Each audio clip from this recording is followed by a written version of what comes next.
2022 ndio hiyo ilifika, kura zimefika tena baada ya miaka 5, ukasema unataka kusimama ubunge Mumias Magharibi. Hapo sasa sababu kilichokutuma haswa kusimama kiti cha ubunge Mumias Magharibi wakati huo ni kipi haswa? Wananchi walikuzungumzia wakasema tunataka utuwakilishe? Asante. Wale ambao nimekuwa baada ya kupatiwa hii nomination, hii hapa Mumias West ni ancestral home kwetu, ni nyumbani pia. So nikichagua kati ya hapa Mumias West na Matungu. Hapa Mumias West tangu kura ziishe za 2013 nimeishi Mumias West. So I've been here for the last like 9-10 years. So ukiangalia wale ambao nimerelate nao, makanisa ambao nimeomba, wale nimeshughulikia, wote ni watu wa Mumias West. So inanipatia sasa nilikuwa nimetengeneza base mzuri ya kuweza kuwakilisha hawa watu. Nao wakaniambia hapana, sasa nadhani ndoto yako sasa unaweza fanya nini kutimizia hapa. Na tena acha nikwambie kitu moja, hakuna siku watu watakuja kukuambia. Politics is interest. Inaanza na wewe kuona kwamba umejipima unaweza, ndio ukuje usimame. Lakini ukiambiwa na hawa siku ile tena wataamua utoke, tena wataamua. Lakini kama msukumo ulikuwa wako, hata hawa, because kawaida mwanadamu huwa anabadilika. Siku ile huyu atabadilika, utasonga na ndoto yako. Lakini ukitegemea kwamba mwanadamu utakwama. Mwanadamu kwa kawaida ni mtu wa kubadilika. So huwa unatangulia kwamba je, nataka kufanya hili jambo, na kama nataka kufanya hili jambo nitalifanya namna gani, nitatumia nani kunisaidia. Unafanya hiyo analysis, hiyo SWOT analysis, uone nani mwingine anahitajika. So unakuja unaangalia, tulikuwa na huyu nilijengea nyumba, je unaona tunaweza tukaendelea? Nilikuwa na hawa wenye nilisaidia sanitary towels, je tunaweza kuendelea? So hao sasa wenye ulikuwa unatembea na wao ndio unaweza ukawaita waulize, mnaonaje, nafikiria nataka kufanya hivi, tunaweza kuendelea ama niwache? Nao wakaniambia hapana mama, tumeona uongozi wako, nenda mbele. So ndipo nikakuja hapa nikasema kwamba nasimama, na nikaenda kwa chama changu cha ANC. Watu walikuwa wanahama wakati wa unje siasa inahonga na wakati wa mahamisho. Watu wakakawa na mahamisho wakahama. Exactly. Na mimi nikasema hapana. Party leader wangu Musalia Mudavadi amenisaidia sana. Akanipea nomination, imenipatia kuweza kuonekana. Kila kitu nimefanya kwa sasa ni sababu ya hii chama. Wacha niheshimu chama, nikae na chama. Na kila mtu alikuwa akiniambia kwa siasa hakuna vitu ya kuheshimu chama. Imefika saa ya kugura, wewe fanya nini? Gura. Nikasema hapana. Mimi nimeokoka. Jambo huwa sifanyi ni uongo. Nikikwambia hii litabaki hilo. Kama litauawa kwa sababu ya ukweli, so be it. So mimi nikabaki na Musalia Mudavadi, nikamuuliza, watu wananiambia kwamba kuna njama inaendelea ya kuninyima tiketi. Je, uko pale ama hauko pale? Akaniambia no. Ticket ni yako. Na kama kuna nomination, mtenda nomination, mimi nasimama na kina mama. Tuko na women charter in ANC. So ikafika wakati wa kupewa certificate, nikapewa certificate yangu vizuri. Kwa hivyo bado Musalia Mudavadi akaendelea kupata heko zake sababu alikuwa mwaminifu. So tumesonga, mambo mengi yanakuja yanaingia ndani, mambo ya familia kwamba anayetaka ugavana ni mtoto wako, anayetaka, nikawaambia those are petty politics. In politics ni interest. In politics we all have dreams. Hata ikibidi ikue mtoto dada mkubwa na anayefuata, wote bado wanaweza kukua viongozi. Kwa sababu gani Evayo? Kwa sababu ni kura, ni demokrasia. Wakipiga demokrasia, waamue wanapatia hawa. Why not? Kile tunataka ni leadership. Sure. Hatujawekewa kwamba sasa ikipatikana, katiba haijaweka, ikipatikana kwamba mko watoto wawili wa nyumba moja mtoke, hakuna mahali imewekwa. Those are laws tunajiwekea kwa sababu ya roho zetu za kibinadamu za chuki. Unakaa unaona hiyo sibling rivalry na unafikiria kwamba fulani asikue. Hapana.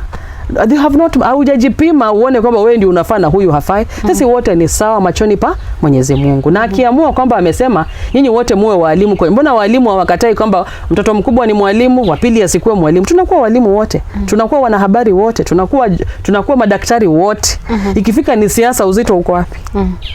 So na labda mtu anaweza sema sababu ule uungwaji mkono, maana vyama vingi vimesimama, watu wengi wamesimama. So wanaona kwamba labda pengine uachie huyu, alafu labda pengine utanufaika iwapo kama Senator Malala atapata kiti.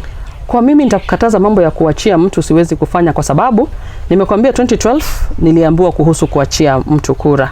na nimekuambia kwamba kura, ukienda kwa kura kama hauja negotiate chochote, hiyo umechezwa. Sababu sasa unabaki into fate na kuenda kwa milango ya watu ukijiombesha. Hiyo mimi sijui kufanya, kwamba niende nikikuwa flower girl wa watu. Hiyo nilishashindwa. Yangu mimi ni kiongozi, niko na watu nyuma yangu, na kama kuna jambo natakana nitoke kama nimejua ni nini naenda kuambia hawa watu, na kama hakuna. Miaka 5 ni muda kidogo sana cha kuweza kuvumilia na usonge tena. Kwa wale ambao maono yao ni mafupi, ndio huwa wanakuwa na wasiwasi ya miaka 5, lakini miaka 5 kwa siasa ni muda kidogo sana. Sababu tulipiga kura juzi 2017, nani alijua tena saa hizi itafika haraka, na tena karibu ndio hii inaisha muda wa kutafuta kura. Kwa hivyo for me, mtu akiniambia kwamba wacha fulani achukue, huyu achukue, hiyo ni siasa ya ukora, kwa sababu hizi ni nyumba tofauti. These are different households. Hakuna vile utasema kwamba ikipatikana huku lazima mimi nipate. Hakuna lazima. Na hao wenye wanaongea tena wataongea waseme wao amepatia mama yake, amepatia. No. Wacha mwananchi wa kawaida pewe nafasi ya kuamua ni kiongozi gani anataka. Akitaka wote wawili, makosa iko wapi? These are a governor and an MP, hawakutani mahali. These are national government role, hii nyingine ni county government role. Hakuna mahali panakutana. Na tena mimi nitasema tu ni siasa ya Kiluya ya chuki ambayo inakuja hapa. Ukienda Nyanza, baba Raila Amolo Odinga anasimama kura ya president. Dada yake Ruth anasimama kura. Ndugu yake Oburu anasimama kura. Wewe unataka kusema Wajaluo hawajui hao ni familia moja? Wanajua. Lakini hakuna siku umeona ikikuwa played. Ni sisi Waluya huwa tuna play such negative politics. In politics, ama ukitaka kuwa mtu mzuri kwa jamii, jaribu kuenda na positive politics. Wacha kura yenyewe itupatie results na itaamua. Kama hapa juzi Vihiga kulikuwa na governor Otichilo. Governor Karanga. Alikuwa governor na woman rep alikuwa dada yake. Lakini hakuna siku uliisikia ikiongelewa. But sasa huku we want to use petty politics and dividing families into the kwa njia ya pick. You're picking issues in families. But I'm a very focused leader. I'm a very objective leader. Nimelelewa kwa maadili ya polygamy. My father had 3 wives and it has never disturbed us. Haijawahi kutusumbua kwamba ushindwe mahali gani utaingia. Nikienda nyumbani kwetu saa hizi, si lazima niende kwa nyumba ya mama yangu mzazi. Nitaingia kwa nyumba ya kina mama wale wote ambao wako pale, na nitakula, nitalala, na nitapewa kuku ya kukuja nayo kwangu. Kwa hivyo, kwa mimi kile watu wanajaribu kuweka kwamba on polygamy, nadhania ni kutokuelewa. Polygamy kwa wawanga, ama niseme kwa sisi, kama mimi ambaye nataka kura, niko na kura 15 za kuanzia. Hata kama mtu yote mwingine hata nipea kura, 15 za watoto wa baba yangu ziko intact. Those are numbers. Ambapo nikisema mtu mwingine ambaye anasimama na mimi, yeye naye akuje na za nyumba yao, watoto wa babake, tayari nimeshinda kura. So ukiangalia in terms of numbers, polygamy is good. Polygamy strengthens the society because in many ways kuna vitu zinafanyika ambazo watu wengi hawazielewi. Lakini kama hauielewi, usijaribu pale. Kwa sisi ambao tunaielewa na tunaheshimu, tumesema kwamba tutafanya. But hii vitu yote aside, it is about the agenda. Like for me, what is the agenda? Why? Kwa nini sikukubali ku step down? Kwa nini sikukubali kuambiwa na yoyote yule kwamba inafaa niweze kuachia fulani kiti? Ni kwa sababu gani? One, kina mama wamebaguliwa. Ukiangalia Western kwa ujumla, nataka unihesabie kina mama ambao wamesimama kiti cha ubunge. Kama kwetu ambapo nilikuwa kwa Kenya Kwanza, nilikuwa peke yangu kwa viti 35 ambazo zinatakana zipatiane MP seat. Nilikuwa the only MP candidate wa kiti cha ubunge. Hiyo inakuambia nini? Inakuambia wazi kwamba wamama wamefanya nini? Wamebaguliwa ama wametishwa kwa njia fulani. Na kama kuna mama alitaka kusimama, unapata ameambiwa kwamba usisimame, ufanye nini? Achia mtu fulani. Kwa hivyo nilikuwa nasema kwamba ukiangalia ukiangalia Western, unapata Kenya Kwanza kwa 35 constituencies zote, I was the only woman vying for MP seat. Mimi nimeenda trainings. Nimetrainiwa na NDI, nimetrainiwa na Oslo, nimetrainiwa na UN Women, nimetrainiwa na FIDA. So many organizations have invested in me. There is no way I can waste the donor money kwamba nimetrainiwa niweze kusimama alafu nikuje hapa mtu ambaye hajaingia kwa training anakuambia wacha kusimama kura. Na unajua huyu mtu anakuambia wacha kusimama kura, hajakuita tusemezane hivi, ni kuambia kwamba Vayo, leo habari ziko Mumias, nafikiria usiende huko, nataka uende Matungu, ama nataka uende hiyo yote haijafanyika. So I remember the other time you confronted Deputy President William Ruto and Musalia Mudavadi hapo Bomani. Yes. What happened is that they didn't tell you, because I remember the other time I was covering news as usual, but nikasikia wakisema kwamba sasa Mama Jacky tunaomba usupport Rashid wa UDA, and ulikuwa una breathe fire hiyo siku, kasema no retreat no surrender. Hiyo sasa ni siku ya pili. Siku ya kwanza tulikuwa Buchifi. Buchifi mkutano kule, kile kiliniudhi kabisa na mrengo wa Kenya Kwanza. Nimerudia nikisema mimi ndiye mama peke yangu. Mimi nawakilisha mama wote wa Western. Mimi ndiyo mama peke yangu, nasimama kiti cha ubunge. So nikikuja hapo niko na nguvu ya hawa mama wote. Needless to say. So nimemobilize, na unajua kila mobilization wanafanya wanakuja karibu na mamilioni ya pesa. Mimi Jacky sipewi chochote. Nirudi kwa savings zangu, kumbuka ni mkutano wa presidential, it's very expensive. Nirudi kwa savings zangu, nitafute pesa kidogo, nibebe watu wangu tuende kwa huo mkutano. Huwa brand, ufanye kila kitu. Hakuna input, hata tu maji ya kunywa upatiwi, yote ni mzigo yako. Tumepatia my opponent to in millions aweze kufanya mobilization, atengeneze ground. Sababu mimi natafutia huyu jamaa president, nasema tuende tumsaidie. So tunajituma, tunafika hapo heckling. Huyu amepewa pesa ya kufanya heckling, kujaribu kuonyesha watu kwamba hauna umaarufu. So unakuja, lakini sasa mimi nimezoea. Mimi nimekwambia nimelelewa kati ya watoto 15. Hapa ni kungangana. Hakuna siku ugali kila mtu alikuwa nakatiwa, ilikuwa ni meka, ni moto na unaendelea. So nimezoea maisha moto. Kwa hivyo mimi nikaona hapa wanafanya heckling, nikasukumana nayo. Wakati the presidential candidate aliamka anasema kwamba wapatie mwenzangu, nikaona this is being insensitive na nikamfuga.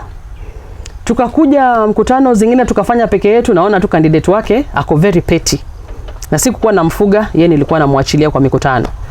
So kukuja Bomani wakapanga hizi shughuli jana yake.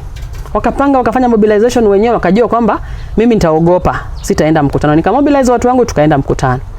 Kufika pale wakataka watumie intimidation, kwamba kila mtu aongee aseme kwamba tutaongea na Jacky. Kasema good, na nikaambia Mungu wangu nipe tu nafasi moja. So do you think they were told what to say? Yes, walikuwa wamekaa mkutano.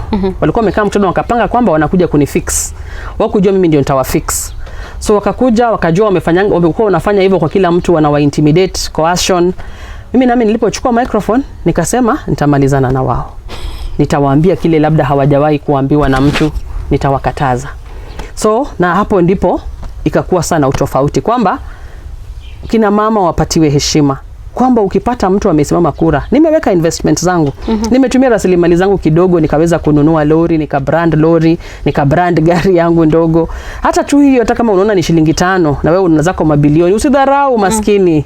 Yeye ndio mara nyingi anaongea kuhusu macha madharau na wacha kukua na majivuno. Na yeye ndiye ameweka madharau mbele. Ukidharau mama, nimefika kiwango hiki, na yule mama mdogo utamheshimu sangapi? At least mimi niko na kizungu yangu, niko na Kiswahili changu, unaweza kuniita na tusemezane lugha yote ile, tutaelewana. Maybe after that, because it was actually you were breathing fire, just as I said, hapo Bomani. And after that, maybe were you able to talk to your party leader, Musalia Mudavadi? Nobody called me. Nobody explained why they were behaving in that manner. But again, body language, you've gone to school. Hakuna mtu alinieleza chochote kile, anafikiria nini, anapanga nini. Nikajua hii ni politics yao ya deceit and short changing. Because if you want me to step down, you need to give an offer. And maybe I give a counter offer. There was no offer. There's no, nasikia wanatembea wakisema nilikuwa nipewe nomination. Sijui ya nini. Si uongee. Mimi nishapewa nomination, najua vile watu wanapewa nomination. We have never sat anywhere whatsoever. Hatujakaa na mtu popote pale tusemezane. Hii ilikuwa tu siasa ya ukora. Walitaka kutufanyia ukora kama kina mama. Mimi naitumia kama kina mama. So would you have stepped down if at all ungepewa offer? Singe step down kwa sababu nimesema kwamba wakati huu ilikuwa lazima nisimame kwa ajili ya kina mama. Mara nyingi tumesema kwamba wakati nimekuwa nakuja, wamesema kwamba hatutaki mimi sitafuti kura, natafuta nomination. So it was clear that I needed to know what I wanted. Na kile nilitaka hii ilikuwa kufika kwa kura, niweze kupunguza hii wage bill.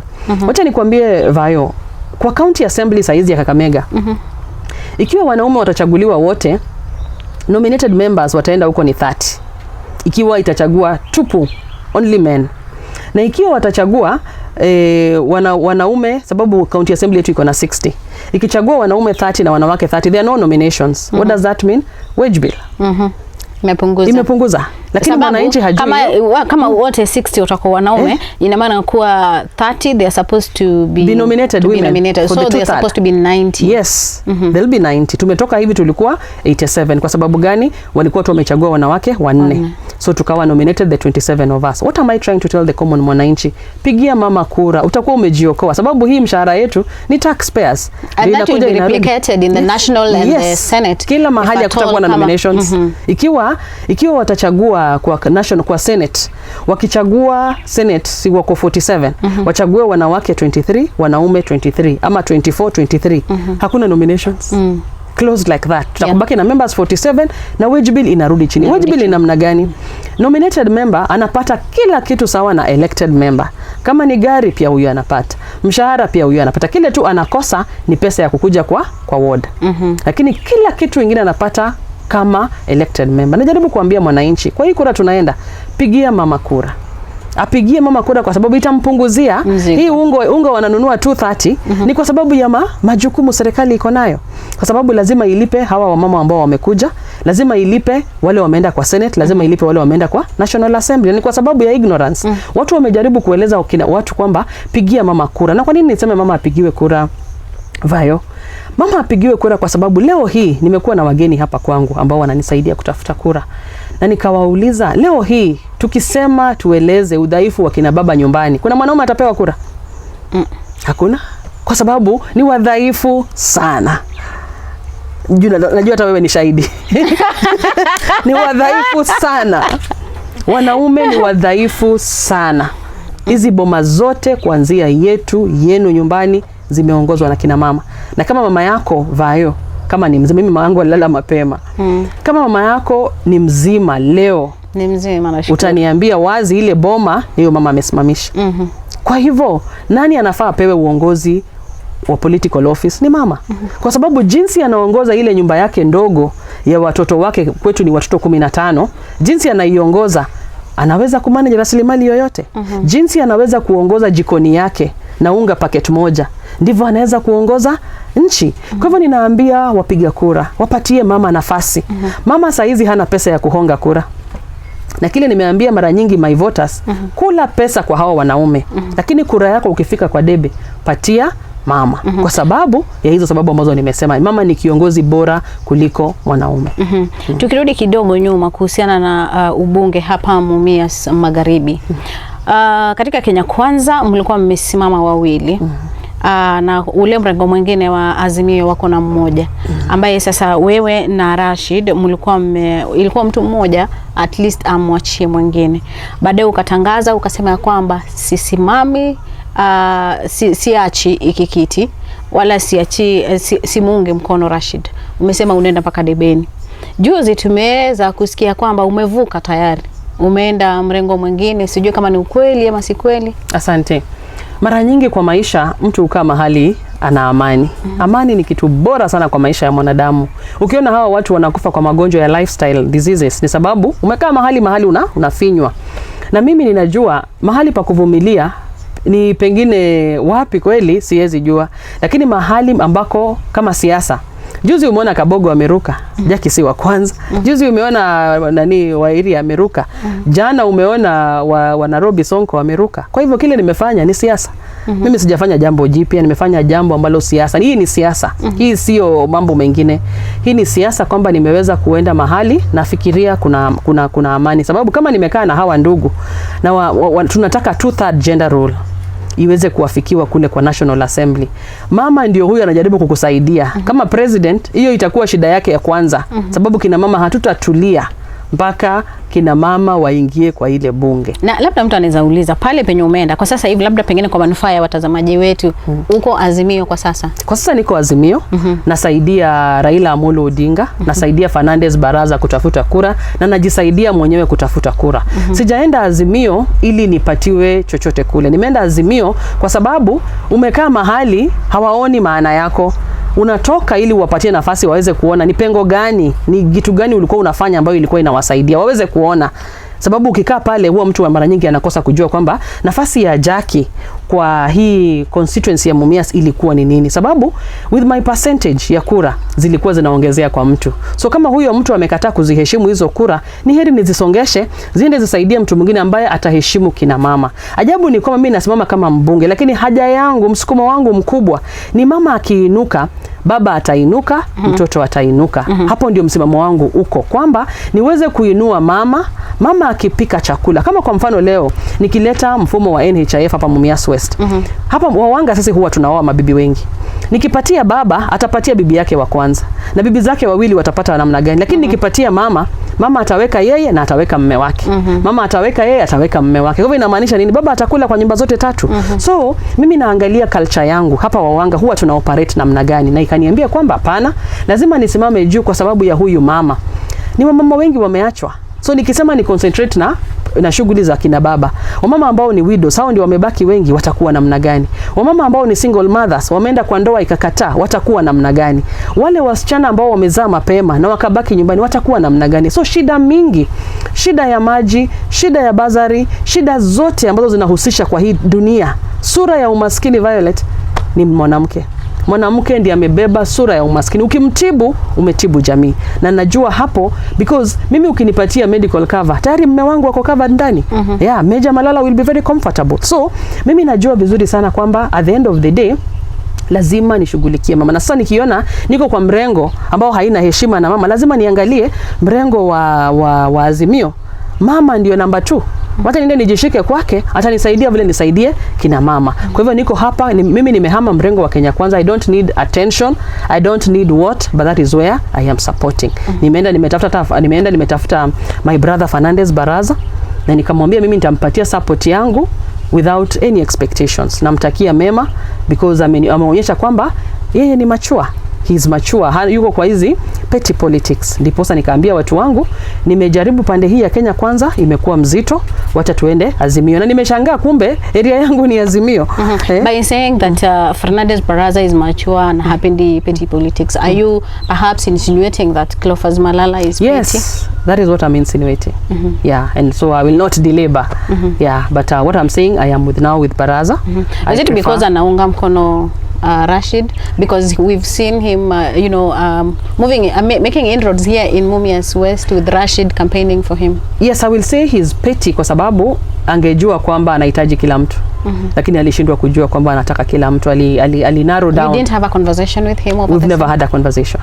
Yeah, we've never had a conversation. So that tells you clearly he ali underestimate the power of my votes. And so for the purposes of record, wacha tuende mahali pengine alafu tutahesabu. Did you maybe try to reach out to him? It is his business. Yeye anataka kura yangu, hana kura yangu. Mimi sina yake. Yeye mimi nina kura yake, yeye hana yangu. Hanipigi kura, mimi nampigia kura. Somebody will say maybe your move to Azimio was a protest move. It's a political move. I will not call it a protest move, I'll call it a political move. Kwa sababu hii ni siasa. Mimi kanisa huwa naenda. Na nimekwambia mimi ni kiongozi wa kanisa. Pale kanisa tuna utaratibu. Kama una jambo unataka kufanya, huwa tunaanza na bishop, tuko na mapadri, tuko na mke wa bishop ambaye ndio president wetu, kuna mtaratibu. Huku hii ni siasa. Siasa haina formula. Milango yoyote inakuingiza, tutasort tukicross. The only time you can call your political journey successful is after an election.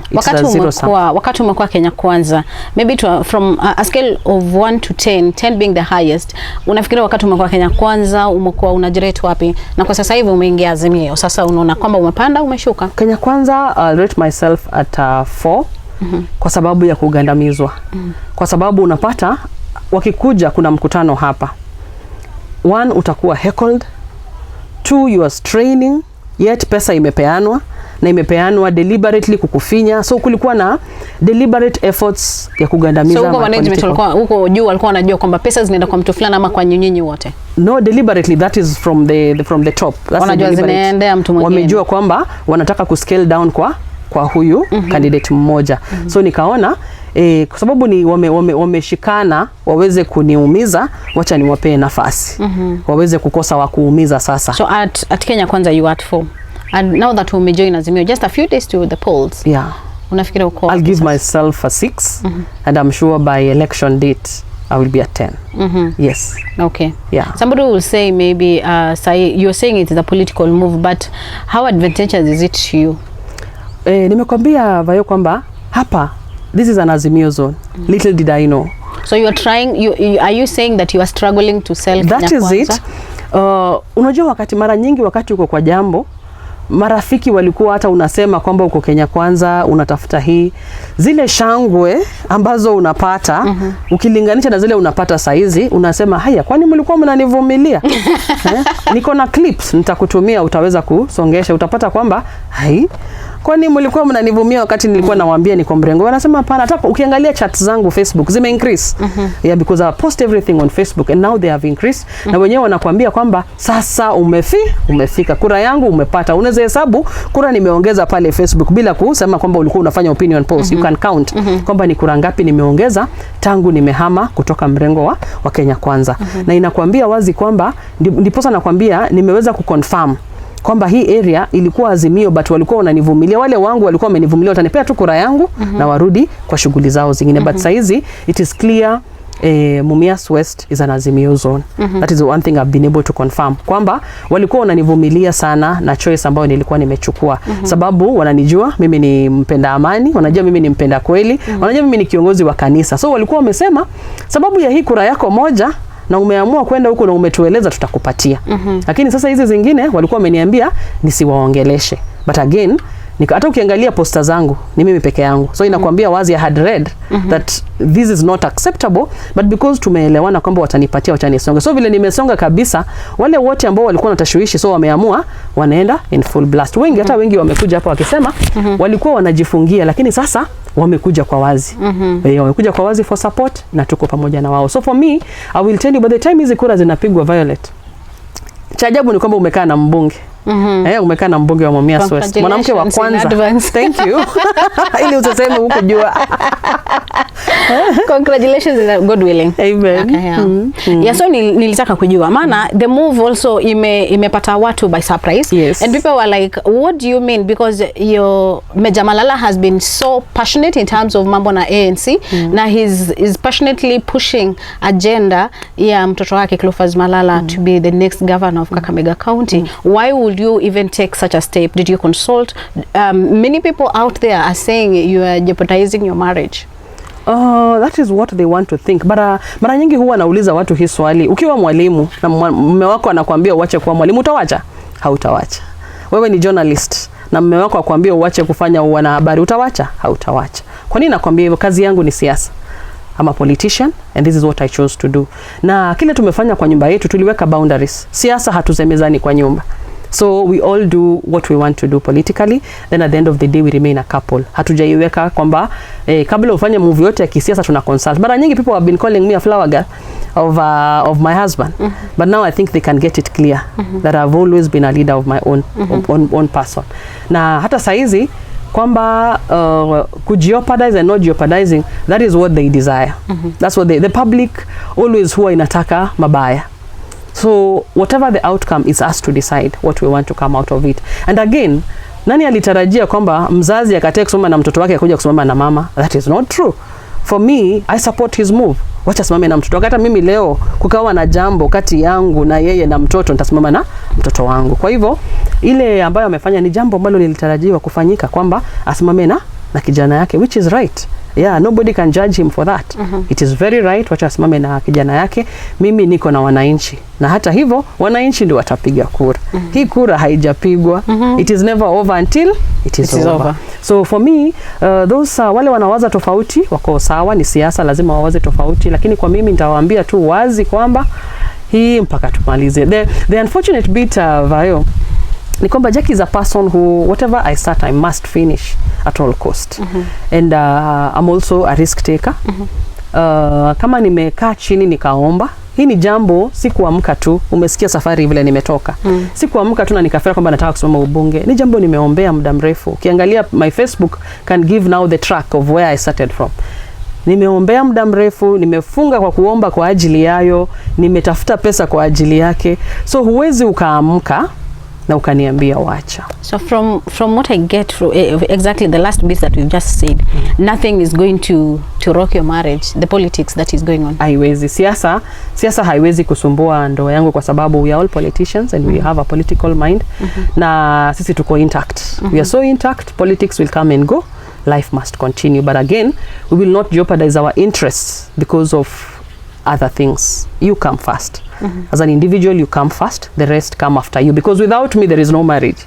You see, so I have to be there intact. I have to be there ready to make it materialize. But without you, because unaishi umejifinya, umejigandamiza kwa sababu unafikiria unataka kitu fulani kifanyike. Hapana. This is a passion, this is a hobby. You allow everybody play their games. Wale wanataka kuona football, huwa wanarudi kwa shughuli zao baadaye. Lakini mimi hii ndo my hobby. This is what I want to do for the rest of my life. As I also do insurance, wanauza insurance. So I'm having my insurance business as I do politics and as I do training, I serve the church. Hakuna yoyote imekuja katikati ya ingine. So sioni kwa nini inizuie kuendelea. Na pia at the end of the day, mimi nikiangalia, I am a person with my own interest, and I'm my own person. Okay, sawa. We'll let it rest there. Please do. Kuhusu mambo na politics and your marriage and everything. Yeah. We just hope all will be well after elections. Yes. Saizi wanawake wengi umesema kwamba hawajasimama, hawajapata hizi nafasi. Hatujaona mwanamke amesimama. Last election tuliona the late Mebo Muruli alikuwa amesimama ugavana Kakamega. Kwa sasa hivi hatujaona. Wanawake wengi katika positions nyingi hawajasimama. Do you think the 2/3 gender rule hapa nchini Kenya itaweza kuafikiwa? Itafikiwa vizuri kama tutaendelea kusensitize akina mama wenyewe. Kwa sababu hao ndio wengi na hao ndio wapiga kura na hao ndio wanaumia. So a deliberate effort. Nilianza nikisema kuhusu goodwill. Tunahitaji viongozi ambao wako na goodwill na mwananchi. Anatamani mwananchi afunguliwe kwa ukweli. Sababu kuna wale wamekuja kwa hii siasa sababu ya kukata their deals, kulinda mali yao. Mimi sina mali ya kulinda. So kuna wale wamekuja sababu ya hiyo, hawajakuja sababu ya mwananchi. So inategemea wakati unachagua kiongozi, muangalie amekuja nini? Msukumo wake ni nini? Amekuja kwa sababu ya njaa yangu, sababu ya masomo ya watoto wangu, ama amekuja kwa sababu ya yake? Kuna ule amekuja kwa yake, kuna agenda kwamba immediately after election atanunua hii. Na kuna ule amekuja kwamba after election ni make sure mitoni zote ziko intact, hata kama better life ya watu. Yeah. So it depends with the agenda, na mwananchi aweze kuassess. Shida ni kwamba mwananchi akifika anaona shilingi 200 ama 100 hata 50 saizi. Juzi nilikuwa hata mpaka na mkutano niliweza kupeana shilingi 10. Inamaanisha nini? Yes. Inamaanisha nini? Mwananchi akifika mahali abaki ni pesa inamuelekeza. Hapo mwananchi huyu ataumia. Na mara nyingi huwa naambia sababu mimi sina pesa, endeni mkule pesa, mtakuja mnipigie kura. Mkule huko mlete kura hapa. Mnakula huko, kula huko, kura kwa mama. Hiyo ndio slogan yangu kwa sababu sina hiyo pesa. Sijakuwa na nafasi ya kukaa mikutano na watu kutafuta hiyo pesa. Kwa sababu gani? Hauna sponsor. Mimi sina sponsor, mimi ndio sponsoress wangu mwenyewe. So kama sina sponsor, mpaka niongee na wananchi niwaambie ukweli. Niwaambie leo nimekuja na 10 bob. Leo ni kiberiti. Watu wamesema huko nje, huyu Jacky Okanya vile ameenda akasimamisha damu DP na Musalia Mudavadi Boman. Huyu mrembo huyu saizi wanakuita yon lady huko nje. Wanasema huko na sponye. Sina sponsor ukweli. Sababu ningekuwa nayo I would do, actually they would regret ningekuwa na sponsor. Sababu ile game ningecheza pale hawangewahi chezea mwanamke. Kwa sababu sina sponsor wangu actually. By the way, niko na sponsor God. God ni sponsor wangu. By the way, mse ananipanga poa sana because the only thing God has done for me, he has given me enough courage for anything. I can break anything anytime. You're ready to face anything. Mulima wote ukikuja unapita nao. The courage God has given me, because he says he has given me the spirit of boldness. He has not given me the spirit of fear. And you know, immediately that passion comes out, I will tell you that I can face it. I can face it. Provided it is within the law, I can face it. I can tell you off. Because what I know very well, that the spirit that is within me is stronger than this one that is out here. And wakati kwanza wewe unanifinya, You know, unakuja unanifinya, unaniambia juu ya magari, mpanda juu ya magari yenu ndio mnaniambia hapo kwamba tunafikiria. No, it doesn't happen like that. Respect is paramount. Even if you thought, like mimi hapa saizi, watu wanakuja wako na njaa, hawana afisi ya watoto, hawana hata nyumba kama hii yangu. Mimi siwezi nikaambia mama, kwa sababu hauna nyumba kama hii yangu, usiingie kwa nyumba yangu. Hii ni madharau. Hii nyumba ni Mungu amekupatia. Kuwa na gate kwa mlango yako ni Mungu amekupea. Lakini wewe unaona kwa sababu uko na gate, unataka uongeleshe watu na madharau. Hapana. Kile niliona pale kwa wale vinara, niliona ni kutokuwa na ukomavu. Hawajakomaa. Wako na ile pesa kidogo inakupea kiburi. Pesa huisha vayo. Salimianga watu. Pesa huisha. Pesa huisha. But pesa ntamu. Lakini huisha. Tazama, kuna watu wengi, kuna vitu vya kuwasilia nyingi za kuonyesha kwamba huyu alikuwa na pesa, leo hana. Lakini tazama yule mtu ambaye alikuwa na pesa na alikaa na watu vizuri, hakuna utofauti. Hako vile vile, sababu wale ulikula nao ndio watakuja kukula na wewe. Lakini kama ulikuwa unakula na wao na kejeli, kuona kwamba wewe umefika na wao hawajafika, wakati pesa yako itaisha. Kuna mwimbaji aliimba kwamba mkumbuke Mungu wakati unakula. Sababu siku ile utaishiwa, yeye atakukumbuka. So mara nyingi ukiangalia hawa viongozi, ni wale viongozi wanakulia kwa meno. Wakati umepanda juu ya gari yako kwa sunroof, unaongelesha Jacky kwa sababu kwa assumption yako yeye hana sunroof. Unaongea ukimwambia na kejeli. Wewe, huyu Mungu ambaye amekupea neema unaweza panda sunroof. Unajua tarehe 8 bado siku 7 twende kwa kura, utapanda sunroof tena? Hiyo ndio swali. So mimi nimekuja kwa siasa, nimekataa kujiinua sababu ya vitu ambazo ninaona. Na ndiposa nikasema hapana, mimi hawa hawatakuja. Na unajua mara nyingi ukishaambiwa step down, heri hata upewe step down hiyo na wakuu wamekupatia na pesa ya kupatia watu wako. Step down ya mdomo, wananchi watakuua, na wenyewe waliniambia Jacky ukijaribu. So wewe hausikii viongozi wako, unasikia wale wananchi ambao mimi niko na mwananchi wanataka kukuchagua wewe. Mimi niko na mwananchi. Wananchi ndio mdosi. Huyu pia anatafuta job by the way. Hawa wote wako juu ya masandroof. All of them are jobless. We are all looking for employment. Nobody's in. Hakuna mtu ameshika. Hakuna mtu ameshika mpaka wakati kutatangazwa. Na kukitangazwa ndipo utasema kwamba umeshika. Naye sababu tukiangalia juzi hata umeona kuna wale wamelala kabla kura yenyewe. Kwa hivyo hakuna mtu amefika. Hii yote ni Mungu amepanga. Tujinyenyekeze tu. Mungu atupitishe kwa hii kitu pole pole, aweze kuweka ule anakaa na ule anakaa akae na watu vizuri. Kwa sababu sheria iko. Kuna impeachment, kuna vile utafika hapo na ushindwe kufanya kazi, tuende standstill, turudi kwa kura. So hakuna mtu saizi atasema hahitaji mtu. Na hata yoyote mwenye atenda kuongoza pale atahitaji handshake. Sababu kaunti yenyewe imekuonyesha wazi ni kubwa. Huwezi fanya hii kazi mtu mmoja, mpaka utakaa na watu ndio uweze kuiran. Oparanya anatoka hapo. That man is a leader. Despite challenges and so many things that people will say about Oparanya, that guy worked. He worked. Assessment ya plus or minus depending na mtu vile anataka kuangalia. Lakini mimi nikiassess kama kiongozi nitakwambia management yenye the outgoing governor has done in Kakamega, matching that, whoever is coming in will need to work. Because the guy had a lot of political prowess, he had the administrative prowess, so he was able to deliver, to be able to manage the political minds and manage the administrative mind. That is not easy for you to marry the two. So whoever is coming there must be a very sharp person. Must be a person mwenye anajua kwamba hii kitu itaenda namna gani. So mimi nikikaa nikiangalia vizuri, Vayo nakwambia wazi, mimi lazima ni push my agenda ya kukuwa mbunge wa Mumias West sababu ya mzigo watu wangu. Hao watu wanaumia. Talking of Oparanya amefanya kazi, amefanya nini? What do you like according to you, saizi umesema unaunga Azimio, unaunga Fernandez mkono. Just the other day ulikuwa unasema Cleo is better suited for the seat.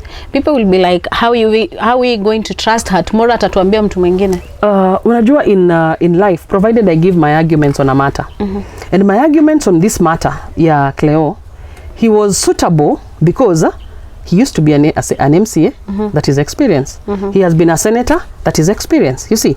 But you can be experienced and lack maturity. You see, those two things lazima zimari. So hapo mwisho ndio umekuja ukajua huyu hayuko mature because of the things that amefanya juzi. Because wewe unajua vizuri sana unataka kura. Baraza anatafuta kura hapa. Hakuna siku ameshika mkono ya mtu. That tells you clearly he's sensible, knowing that in his maturity he has compassion to know that kura za hao watu wake wa Azimio zote anazitaka. For as much as I want to be the governor, I don't want to kupita kama nimekanyaga kila mtu. That is lack of maturity. Yeah, you are not sensitive enough to know that huyu ameweka investment yake. Kama ninafikira nataka kuunga fulani mkono, nitumie hekima.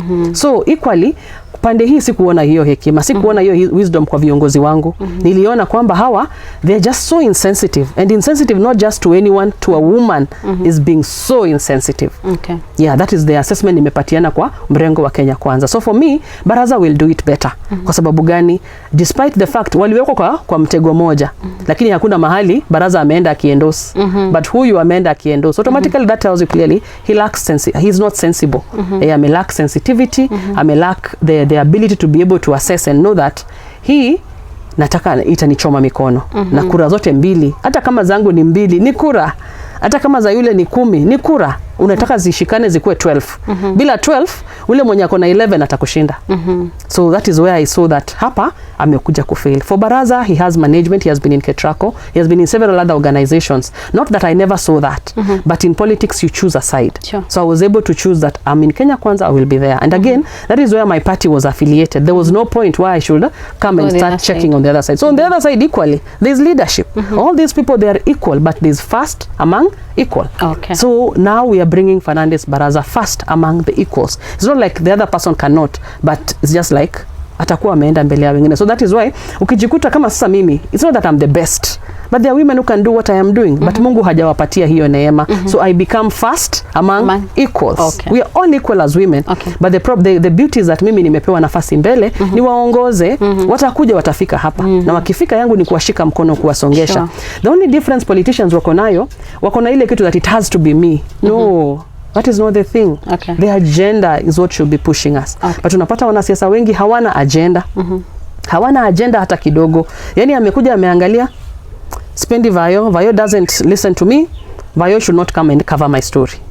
I'm sure you experienced that. Sipendi fulani. So most of these leaders and leaders who are depending with the background vile ulilelewa, leaders wengi wako very selfish. Selfish in nature, that it has to be me. No. In fact, there's a time I told someone, kwamba mnataka niwache, I can only step down for a woman. If you're bringing me a woman as competition, I can step down and support her, because my agenda is to make sure we solve the two-third gender rule. We make sure that the women, shida za kina mama huku chini, zimeafikiwa vizuri. Na najua kwamba kwa sasa kina wanaume hawajaifanya jinsi So will you have accepted if at all wangeambia Rashida kuunge mkono? Singetaka yeye aniunge mkono. Kwa sababu gani? Hata yeye ameinvest. You know, this selfishness is what I'm trying to stop. It doesn't change. Whoever will be elected in Mumias West is a Mumias West person. That person has been cleared by IBC. So according to you, you're saying negotiations zingefanyika mapema. Okay. Sio kwamba tumesha invest, tumefika hapa ndio unakuja kuambia mtu a step down. You're playing, unacheza na akili za watu. Okay. Na hiyo ndio nataka hiyo kasumba. Nataka viongozi watoe kwa akili yao. Okay. Yeah, you cannot come kwa boma ya mtu. Mumias West ni boma ya wawanga. Wewe unatoka kule unakuja kupanga wawanga. It's a bit iko na madharau. Iko na kuona kana kwamba wawanga hawana akili timamu. Wewe una akili kutoshinda. So once tumefika kwa mahali kwamba candidates wamekuwa cleared, just stay away.